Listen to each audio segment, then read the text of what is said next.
Hello guys, welcome to the Nairobi National Museum. This is the Kenya's most important cultural and historical landmarks. It's located a few meters from the city center along Museum Hill. It was first established in 1929 and officially reopened in 2008 after major renovations. The museum showcases the Kenya's rich heritage from nature to culture, art and history. It is a place where you can experience the history of Kenya all in one place. Hi guys, thank you so much for joining me as I get to show the whole of Nairobi National Museum. Welcome to another video. If you haven't subscribed to this channel, kindly do so because we have amazing things for you to just show you out there. Okay, so today I'm going to the Nairobi National Museum. As you can see, I'm dressed up in casual because I know I'll be doing a lot of walks and all that. You can see like down there I'm on like a sport shoes, the denim trouser together with a cotton t-shirt. So yeah, today we'll just concentrate on the Nairobi Museum and all that. So come along with me and make sure you subscribe.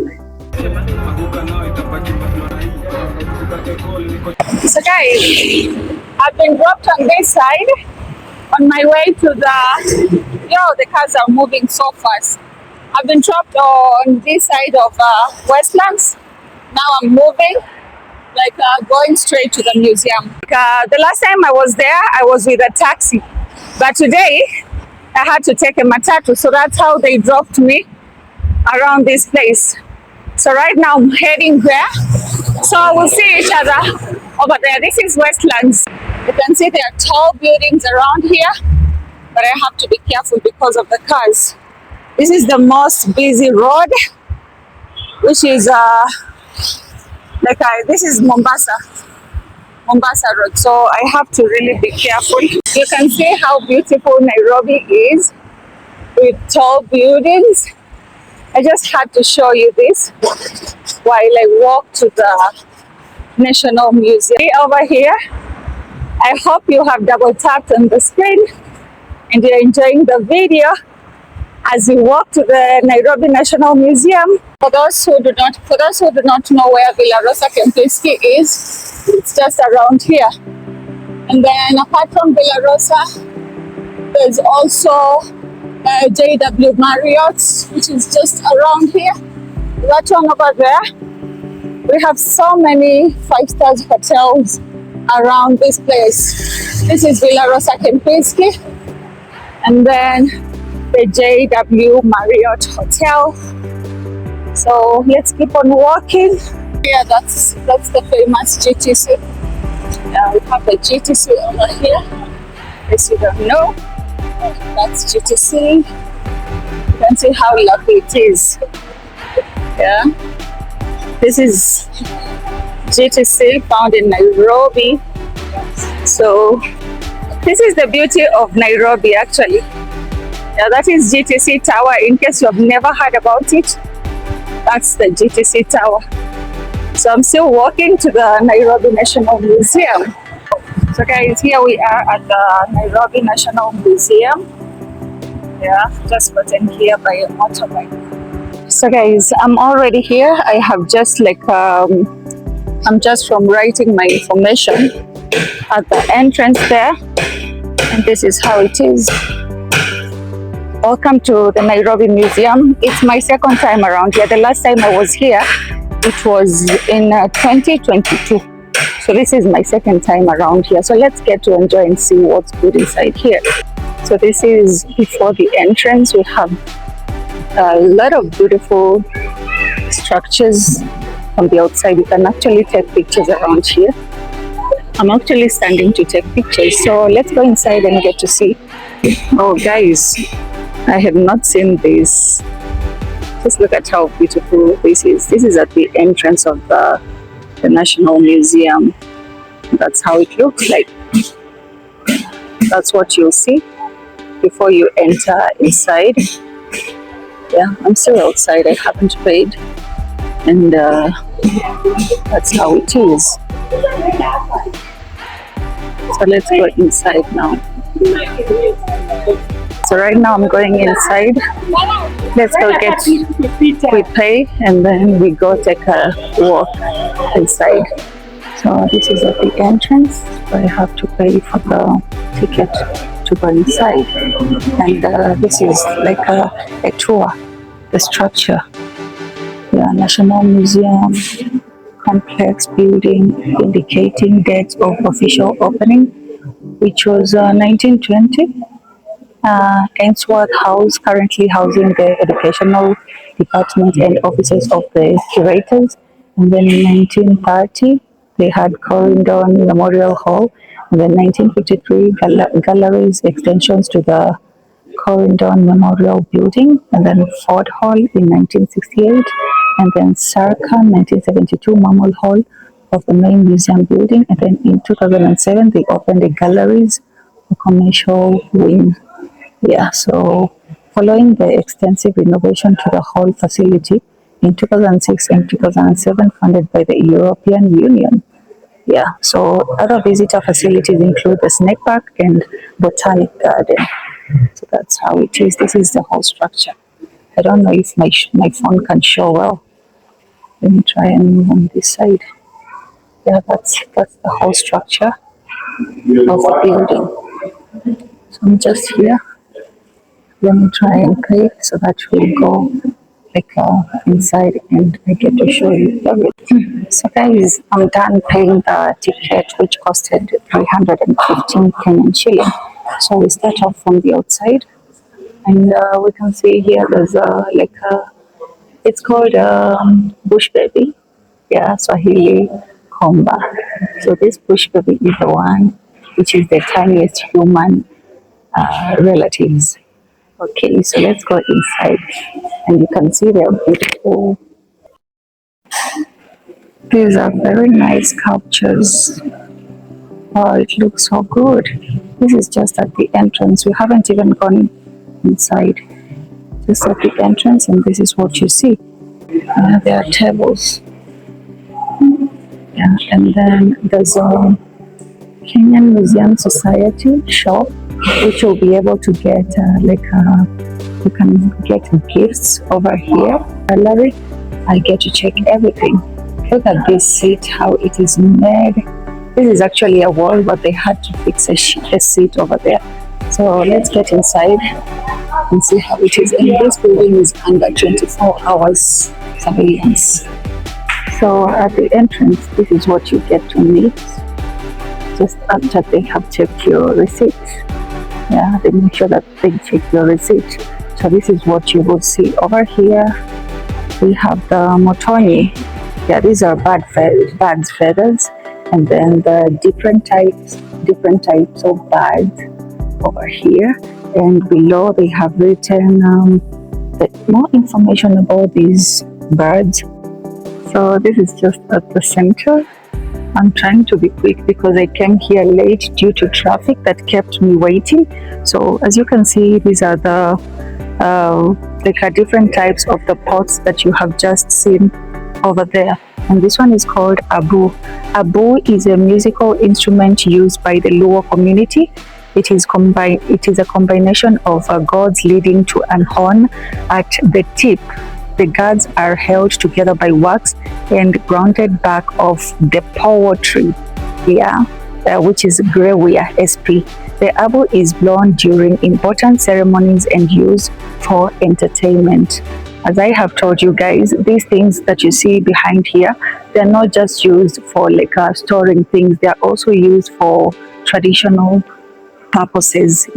And also we have this other instrument over here, which is called siwa. The siwa is a ceremonial side-blown horn. Is one of the most distinctive items of regalia from sub-Saharan Africa. This one made of ivory and 1688 from Pet Island. Among the Swahili people, the siwa was perceived as a symbol of unity, and the Swahili rulers served as sole guardian. The siwa was also believed to have supernatural and magical power. That's how it is. So in case you're here and you're wondering, I may not be able to read this or to know anything about this place because it's written in English. No, they have written in Swahili above there. They have written it in English, and then below they have translated it in Swahili. So you won't have a hard problem reading it. So yeah, we also have this one. This one we're still outside, and you can see this is how like most of the traditional medicinal people used to dress. So this is a very beautiful map of Kenya. That's how it is like from the look. If you take a look at this map, when you're looking at the African map, you will see a beautiful map of Kenya. And this is an artwork represents the mosaic map of Kenya, which has been made using a collection of butterflies from various parts of the country. So next, let's go inside the Great Hall of Mammals. Yeah, but guys, you have to forgive me. I won't be explaining too much for you guys because it will take time if I start explaining like a lot of things to you. There's a giraffe. There's my favorite elephant over there. There's a zebra. There's a gazelle, a buffalo. Yeah, and that's how it is, guys. Here it's a bit darker, but you can see that's how the elephant looks like in case you have never seen an elephant. And over here above me, that's a giraffe, a tall giraffe with a tall neck. Yeah, and this one is an okapi. That's an okapi over here. And then let's go on this other side. So next, let's go inside the Great Hall of Mammals. Yeah, but guys, you have to forgive me. I won't be explaining too much for you guys because it will take time if I start explaining like a lot of things to you. Guys, can you see? I'm behind the lion. This is the closest I've ever been near the lion. Yeah, we are at the Nairobi Museum Galleria, and as you can see, they have so many different types of animals. Yeah, they're showcasing you different types of animals. And then over here, what do we have? Oh, what is this one? This one is the spiny mouse. So there are different types of mouse. That's a spiny mouse, and then we have the porcupine. Yeah, this is how a porcupine looks. A porcupine looks like. And then we have the small.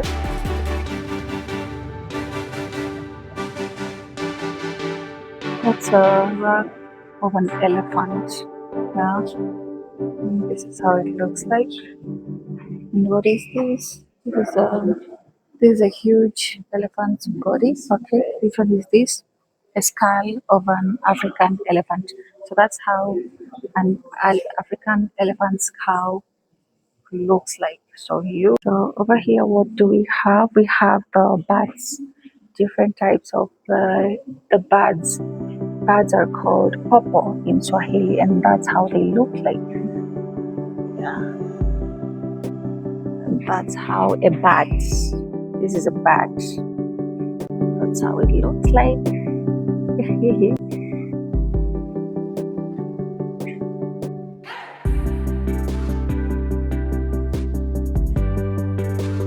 So what is this? This is a hippo.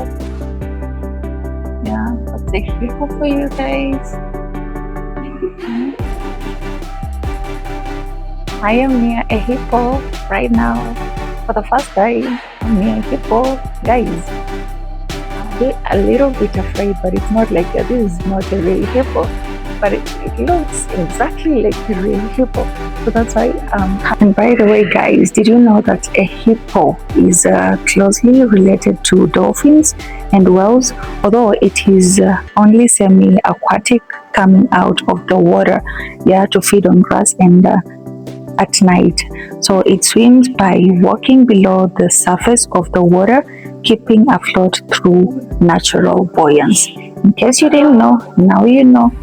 And that's how the eyes of a hippo looks like. Yo, yo, yo, yo, yo, yo, yo.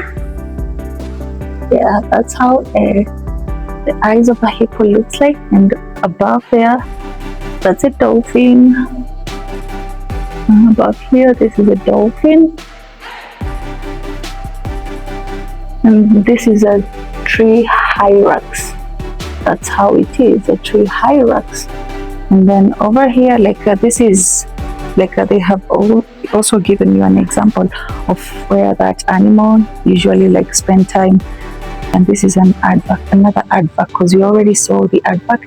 And then over there we have like a, there's like a well. Is this a well? Comment down on the comment section kindly, let me know what that is. Over here, who do we see? There's a human being, right? Yeah, so let's get to know a little bit about this. Let's get to know early hominins diverse various ways to fully utilize the available resources for their survival. Here we see three different species exploiting the resources in diverse ways. A male Homo erectus, which is this one. This one is a male Homo erectus, and then we have this one. This one is seen gathering the weaver bird and watches close by. In the center of Homo rhodopsians is busy shaping the stones, tools to be used in procuring food. Yeah, so that's how it is. And then the Australopithecus is digging for the roads, which is the other one over there. I don't know if you'll be able to see it properly, but that's how it is. Yeah, we have this one. Yeah. So this is how like the early hominins used to survive. Wow.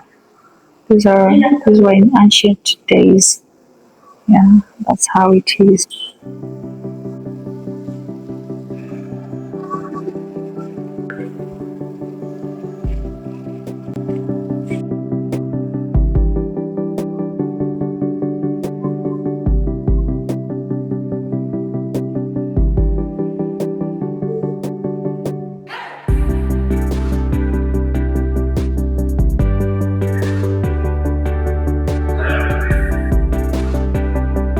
That's how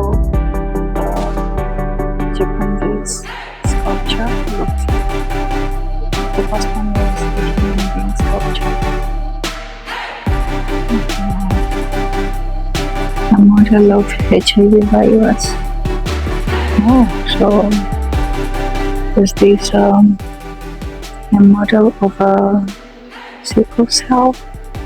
Okay, so over here, this is a model of a red blood cells. In case you don't know how the red blood cells looks like, that's the model of it. Yeah, they're the most common type of blood cells, and vertebrate bodies' principal means of delivering oxygen from the lungs to the gills to the rest of the body.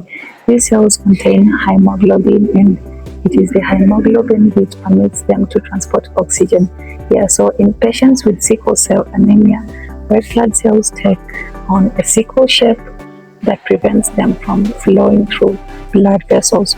So this is a model of a red blood cell, and then this is a model of a sickle cell. That's how it looks like for the person who suffers from sickle cell. That's how it is. And then down here, this is a model of HIV virus. Yeah, a human immunodeficiency virus is responsible for loss of immunity in the body, and that's how it looks like. That's how it looks like, as you can see. Yeah, that's how a model of a HIV virus looks like.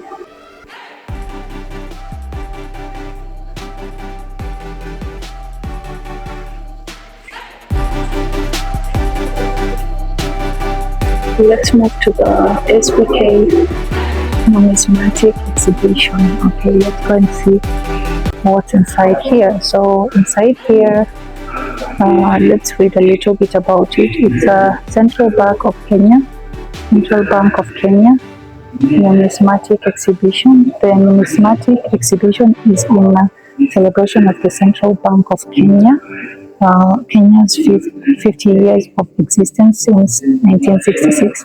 The exhibition aims to demystify the central bank's operations, regulatory role, and to deliver financial literacy to the public.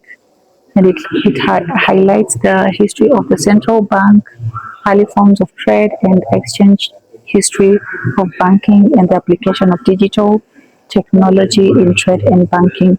The exhibition also showcases not only current currencies, but various historical currencies over the 50 years of the central bank's existence. The display also includes notes and coins from the East African Currency Board era, as well as Kenya's first post-independence local tender.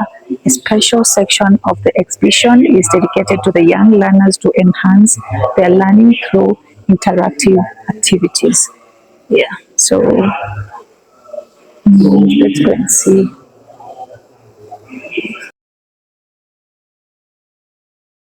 So this is where you'll find your answers. If you have kids, they are also like this is a place for them to learn, and that is why they will find their answers.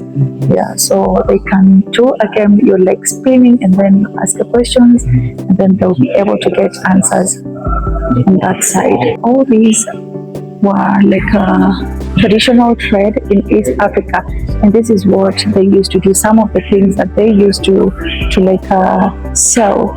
Yeah, they used to like do stone tool making, which is over there. They have showed it to you. And then the goat is the most pastoral communities. Livestock were exchanged for various items among the Samburu. One goat or sheep would be exchanged for several bundles of beads or a pair of earrings or a lion skins or one quiver with 12 arrows or a house. One cow was equivalent to 3 goats, a bull equivalent to 6 goats, and a pregnant cow equivalent to 15 goats. And that's how it is. So let's keep on going. So these are some of the traditional like things that they used to exchange from one another, like a barter trade. Yeah, if you have like studied history, you know what barter trade is. And then there's an Indian jar. There's a food jar over here. Bajuni sword. And the Bajunis.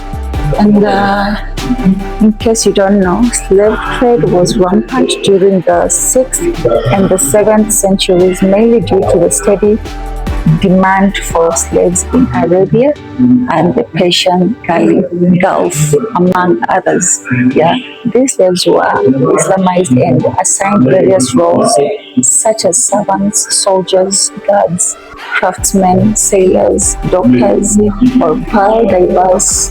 The Persian Gulf was well as concubines who seem to have been widespread. Slaves were also employed for agricultural tasks, notably in the palm grove and the maintenance of the irrigation system. So, and these are different hats from different for different culture forward to. And this is part of the currencies, different currencies of the world. That's how it is. And this is a sculpture of our first president, which was the late Jomo Kenyatta. Yeah, that's his sculpture. And these are like part of the currencies, the notes that we used to have back then, before the exchange and all that. Yeah, and this is our flag over here, Kenya. Yeah, Karibu Kenya, guys. This is what you'll find over here. So that's some of the currencies that we used to have. Although right now, like there are so many changes, but that's some of the currencies from how it started and all that before the changes. And these are part of the King Edward's currencies. This place is so big, like you can never finish it all at once. So that's why I'm trying to be quick to show you guys like anything important. Like all of these things, they are all important, but I have to be very fast in order for me to be able to shoot all other things that we need to know about. So what is this? This is a vault book this is a vault book which was used by the central bank to keep the record of all cash transactions by commercial banks. So the book was discontinued in 1996 when the bank's transactions were computerized. Yeah, so this is how they used to do it back then, where when there were no computers and all that, what they used to write in, as you can see over there. Some of these are just like Kenyan notes. This is an example of how Kenya 50 shillings used to look like, although it changed a little bit. So that's just an example. So quickly, let's go to the other side. So guys, this is a National Museum in Nairobi, and I'm trying to be quick because I feel like I'm running out of time. That's why I'm trying to be quick. So I won't be showing like a lot. I won't just concentrate in one place because we need to move to be able to see everything all at once. And time is moving so fast, so that's why I have to be quick. And forgive me, it's a little bit darker, but let's just try to capture something, yeah, so that we don't waste time. So quickly, let's go to this other room. Each and every room has their own different things that they're showcasing. So I don't know where this place. Okay, so here I am. I can see on this side there are different types of birds.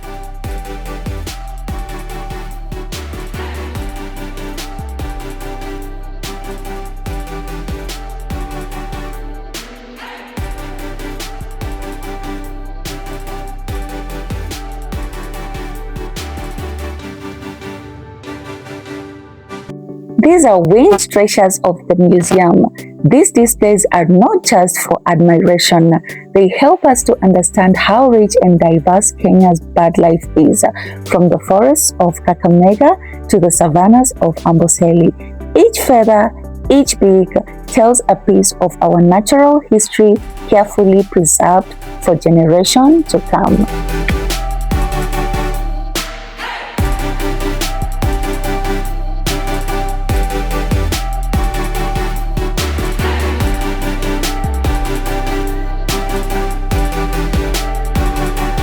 I'm going at the upper side of this place so that I get to see what's available at the upper side. I'm sorry guys, I had to rush you. Like I wasn't able to mention a lot of things to you, but you can just study because I've been able to take videos of all that you need to know about here. Oh, so this we start from this. We have the marriage gift and exchange. This is how they used to do it traditionally. In traditional societies, marriage was perceived as a union of spouses and their families. It was viewed as the cement that held the community together and ensured the continuity of the family's line through the children and the sustenance of traditional beliefs and subsistence systems.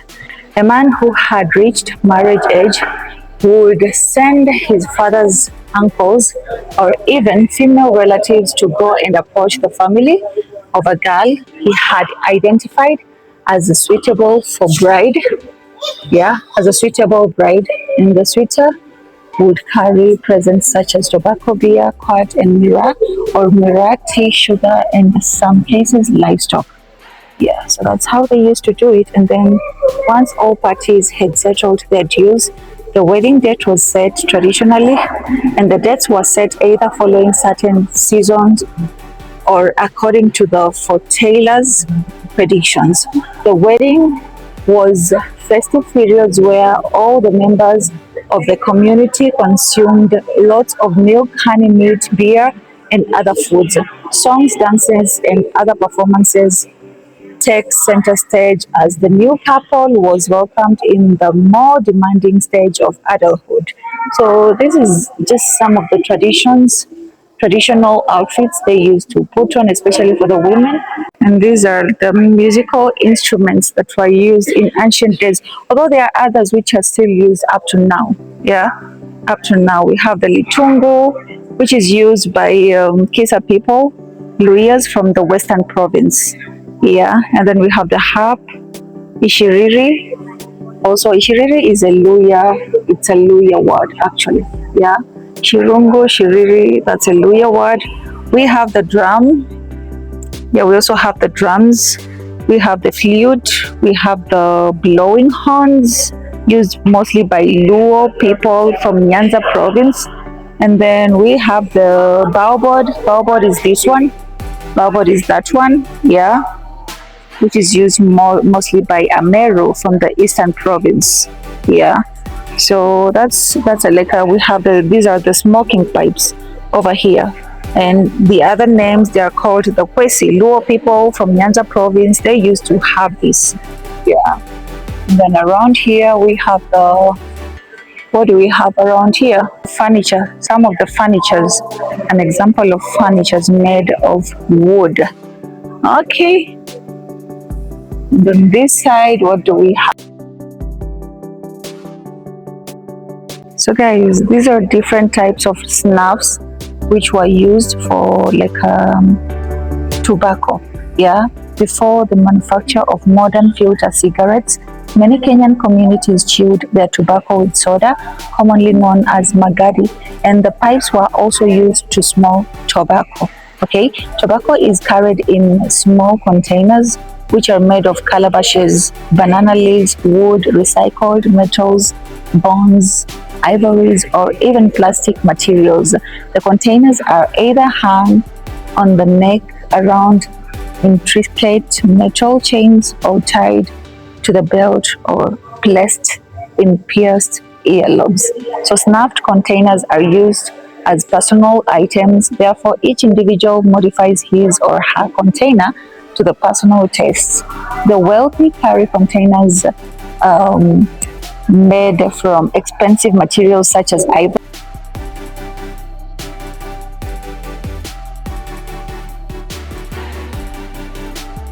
So over here, we get to see over some of the food and some of the items that are used by a Kenyan child from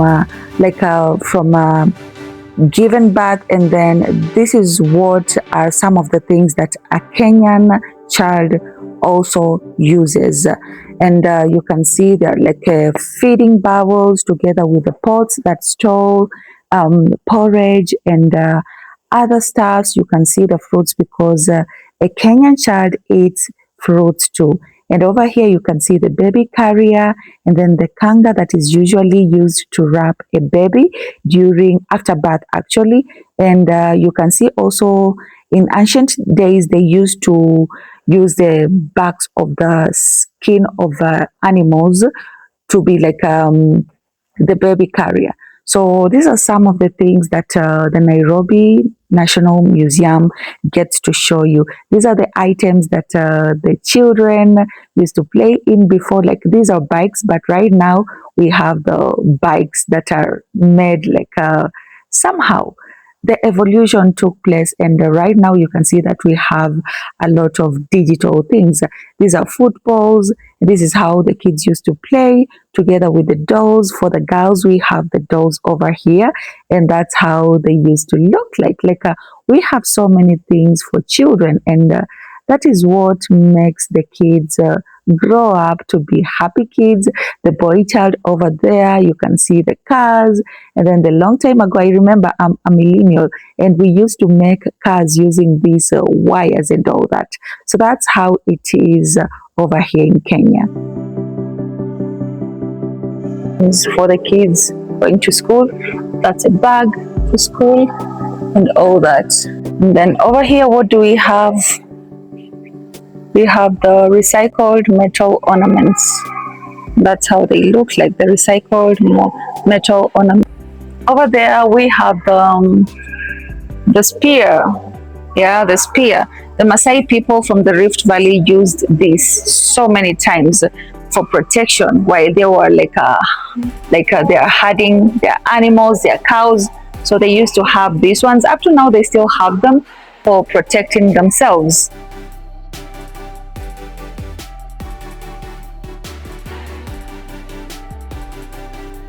Also, guys, we get to know like another meaning. The shield and spear on Kenya's flag also symbolize the defense of freedom and the strength of the people. And this reminds Kenyans to stay united, brave, Let's and ready get to to continue. protect their nation. Oh, I had not gone to that other side. Guys, this side is so big. You're not able to complete it when you're in a hurry. That's why I'm telling you, like, you need to come here very early for you to be able to complete all these things. Because there are so many different types of things to look up to. So, oh, wow. Wow. Look at that, guys.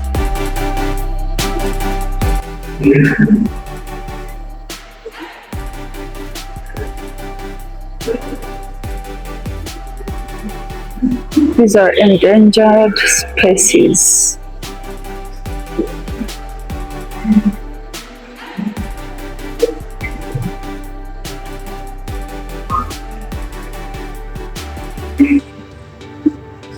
And here they are saying, welcome to the Breeze for Life exhibition. Okay, so let's go there. Let's get to see what's inside, although it's a little bit frightening, guys. So frightening.